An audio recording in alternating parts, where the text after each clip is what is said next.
Hi guys, and welcome back. And today we get on with the painting and weathering of the German 88mm gun.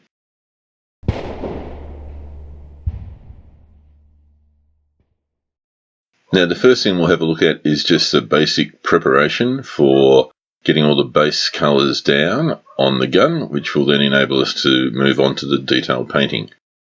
So I'd already primed the model at the end of the build, and the first thing to do is just get the base coat of grey down. It's just German grey, Vallejo, just so it's got universal coverage all the way through.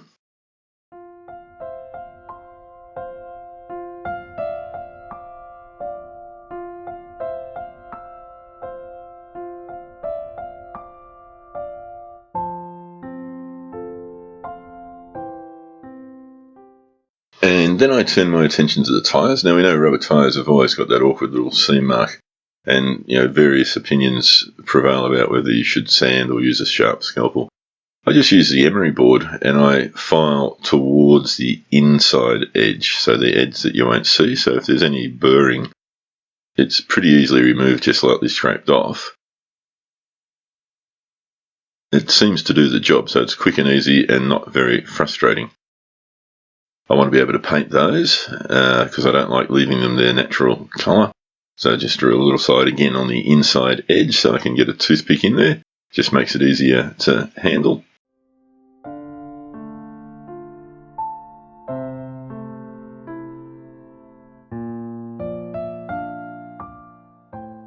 And finally just give them a nice wet spray. So use quite a bit of thinners. This is just the black rubber from Vallejo.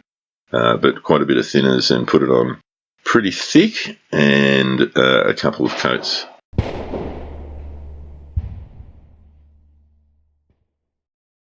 In truth, it's got the potential to be a reasonably boring looking model, because if it's all just grey, and I decided I didn't want to do any camouflage or anything weird. In my head, it was one of the later productions that came out right towards the end of the war. They were still making them right up towards the end of the war, or near enough to. So sort of like mainly factory fresh with not a lot of damage.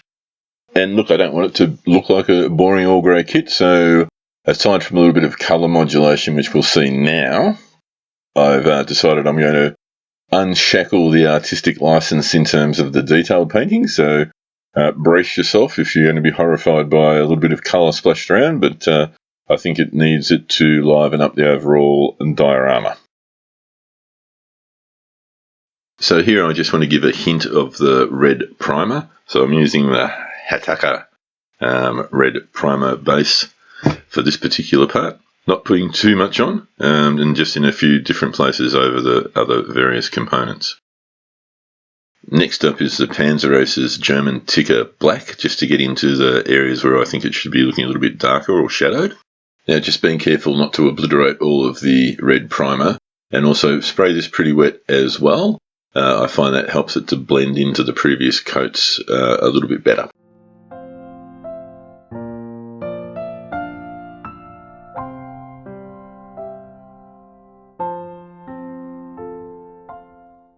And then pop in with some Vallejo Air Panzer Dark Grey, and that's to lessen some of the German Ticker Black areas. And just have that graduation sort of transition of colours, if you like. And the main thing I'm attempting to do here is really just to feather it on, so it gives that blending between the lighter areas and the very dark areas.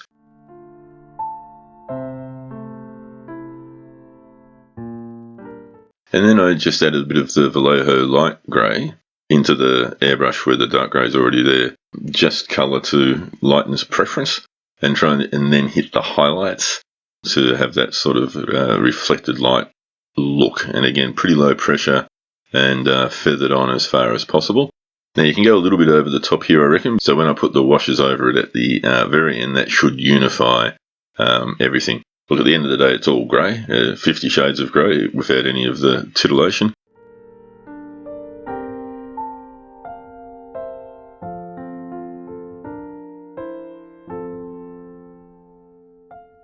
I like the effect it gave on the front plate. It gave it a sort of a textured metal feel, because I think I had it on too low a pressure and it got a little bit speckly. But I think it looks alright, and it'll look good after the washes go on.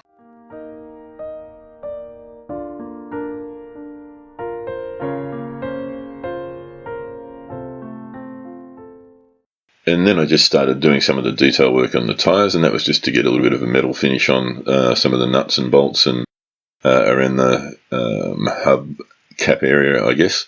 And the more astute amongst you would have already noticed that I started on the wrong side, but quickly recovered, and that might be seen on the other side of the bogies, depending upon how they're positioned. Just did the German grey around the rims on the inside of the tyres, and I think tyres ultimately will be finished off with a nice decent wash.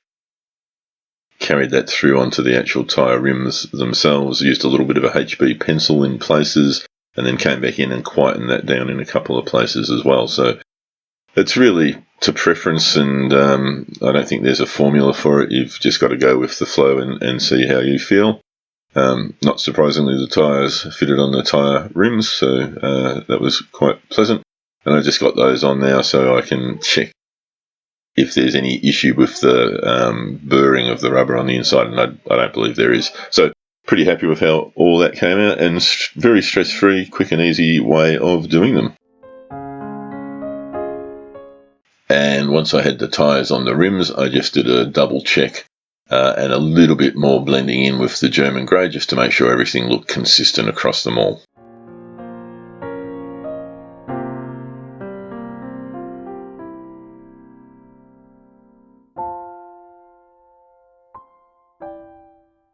So at this point, everything's well and truly base coated with my various shades of grey, and we get into the detail painting. Now, this is where I decided to go completely artistic license, because it was going to look really boring if it was just grey with not much else. So I'm going to throw a bit of colour in here, a bit of bronze and some reds and some whites and some blacks and some dials and what have you, and just a bit of burnished metal where necessary, and the gun breech and what have you, just to try and brighten it up a little bit. It'll look a bit over the top, I think, right at the get-go, but again, the washes should bring it all back into a uniformed appearance. So you can see what I'm doing here. I've already been yabbering at you for about 6 minutes, so I will shut up, put a bit of music on, have a look at the detail painting, and let's come back after that.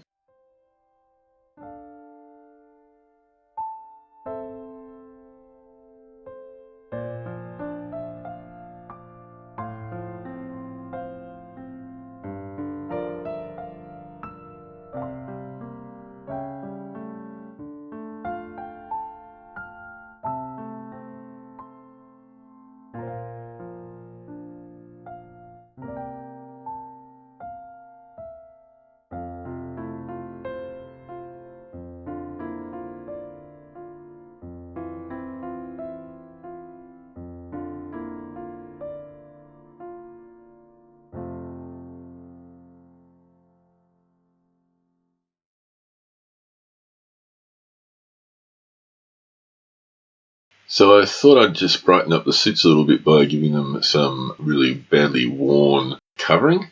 So this is sort of hedging my bets here, but maybe some sort of leathery thing that's worn away over time. Of course, after doing this one, realised that they were going to be they were going to have figures sitting on them, so not going to see it anyway. But it's the thought that counts.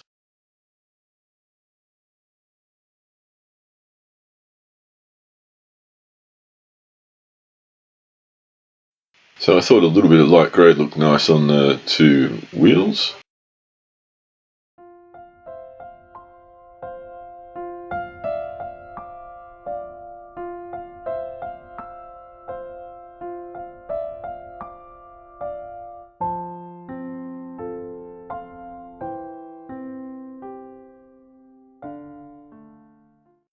Also in preparation for a couple of the dials that I wanted to put on, so they had a nice bright background.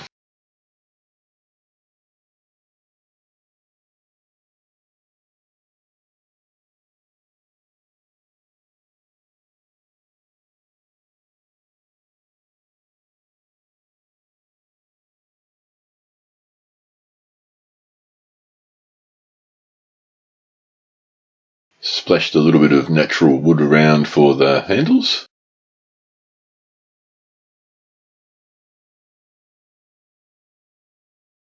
Put the first coat of leather brown on the seats.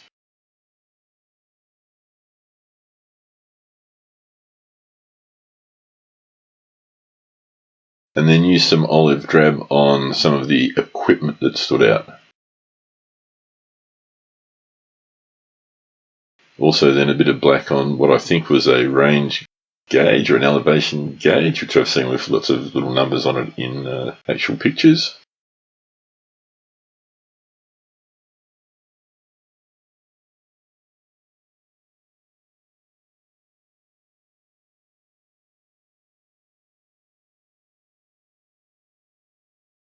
And then started to build up the colour on the cover of the seat with stippling of lots of different browns. I think there were 3 or 4 different browns used.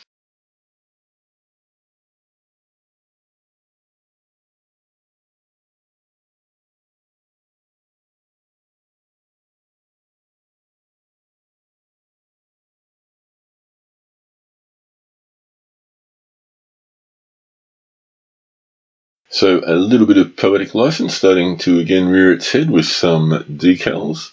And in all honesty, I doubt whether any of these are applicable where I've put them or whether they were applicable at all. But I just wanted to give it a little bit more interest, and so just swipe some of these, I think, from the Kugelwagen kit and the dials and gauges that I bought separately for the Kugelwagen. So I was quite happy with how it came up with the decals on.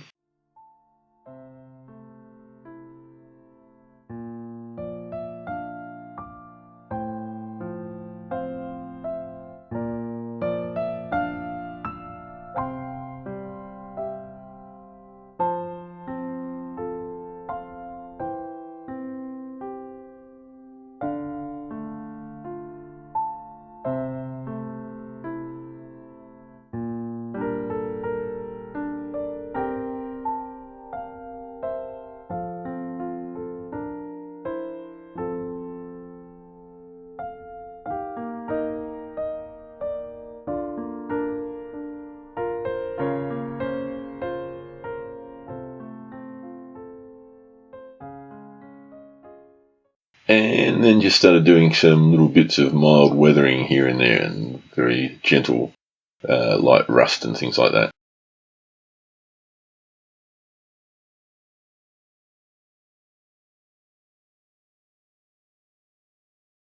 Now these are the homemade decals that I did a little while ago for the Kugelwagen. Again, you have to be incredibly careful how you cut them. And you can't really slice, you need to almost have a guillotine action and just leverage the blade through them to avoid chipping the ink around the edges. Still happens a little bit, but not as bad as if you just drag the knife through the surface, and it's easy to touch up.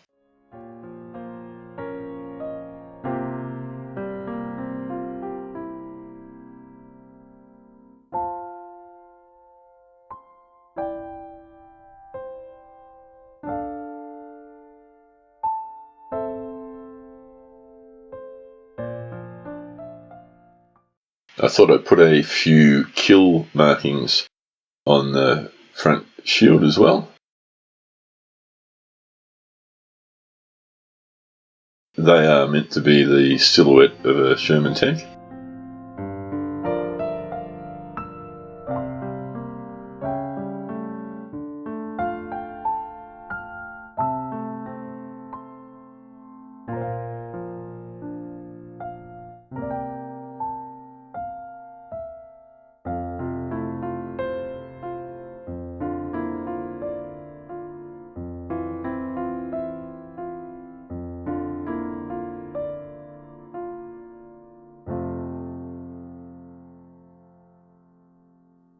Yes, a bit of banter. And I bought this super fine chain from LZ Models quite some time ago. And I just love the look of it. And I thought this would be a really good place to start hanging a little bit of it.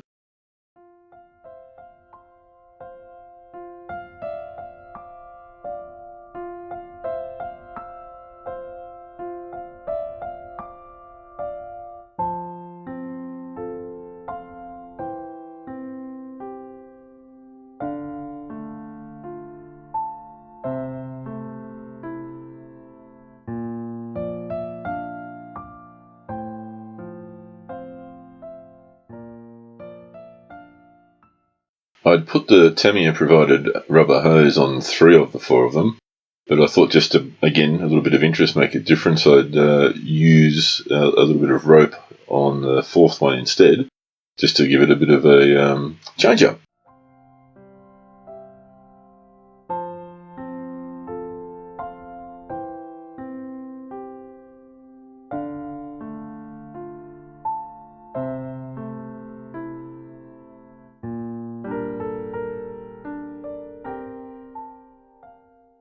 Just carefully fixing up the edges of the decals here.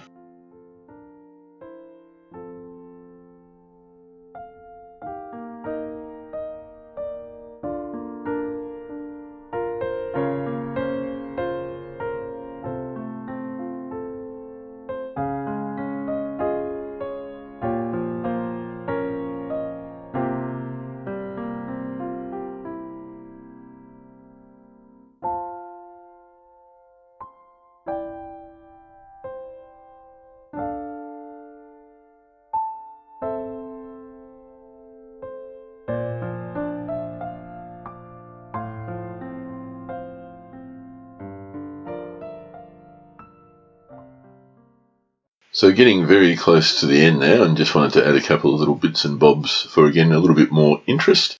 So a crate which will have some wine bottles in it, a big sack of potatoes, and a coffee pot. I wanted the sack of potatoes tied to the chair, so I had to do a little bit of engraving to create a pathway for the rope.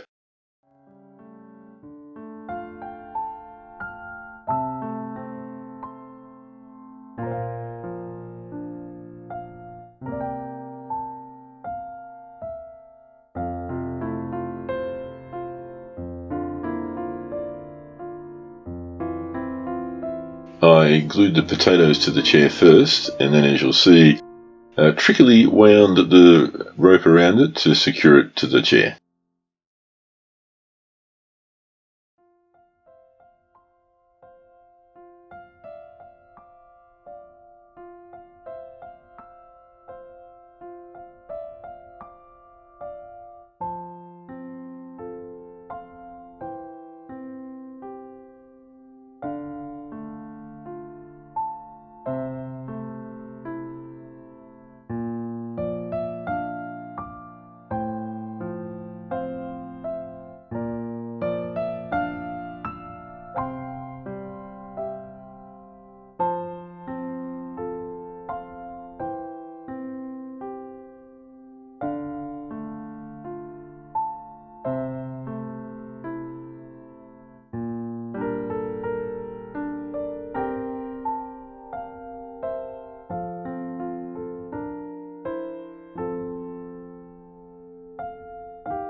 Now with that, there were really only two things left to do the earth wash and then to do a final dull coat seal. But it was only when I was taking pictures of the bogies that I realised that the way I wanted them to sit on the diorama, the decals that I just put on were going to be facing the ground and you wouldn't be able to see them. So I won't show you this, but I carefully removed those, which was a bit tricky because they'd had a gloss coat over them. And I just had to get the very sharp point of my X-Acto knife under a corner, and they lifted up okay, and then a little bit of repair work with the painting. So the earth wash is a burnt umber oil paint with some white mineral spirits, just mixed up pretty weak, diluted solution, and splashed on relatively liberally. And then once that had dried thoroughly, in with the Vallejo acrylic matte clear, because I'll never use that other one again, shuddering with horror. And let that dry, and fundamentally finished. A few touch-ups here and there with a little bit of gloss paint on the dials, and other than that, about it. So sit back and relax. We'll do about 2.5 minutes swirling around on the magic turntable, and I will come back and say goodbye.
So that's it, guys, and look, I really enjoyed painting that and trying a few little different things, and yeah, maybe going off script a little bit with some artistic license, but I think it looks pretty tidy. So the dio progressing well now, and all that has to happen next is the dio base and a few of the accessories like the ammunition boxes and shells and some weapons and drink bottles and the like. So that will be the next one, and then the final reveal after that. So pretty happy with progress, and I think it's looking pretty good so far. And I hope everyone's doing really well in these very challenging times. So locked up at home and socially isolating, we know that saves lives, so we should be proud of those who are doing it, and we should be very proud of all the frontline people who are out there risking their lives to save ours. So much respect, and if any of those frontline workers are subscribers or watching this, then a huge respect from me. Make sure you all look after yourselves, practice good hygiene, wash your hands, clean your teeth, do behind your ears. I'm not sure if that helps, but it just amuses me to think that one of you might do it. And hopefully this has filled in half an hour or thereabouts of your day and taken your mind off things. So as always, thank you very much for watching. Like if you liked, subscribe if you're not already subscribed so you don't miss out on future issues. Ding on the dong so that you get a notification of those. And share, because sharing is caring. Thanks guys, and I will catch you in the next one. Take care all. Bye.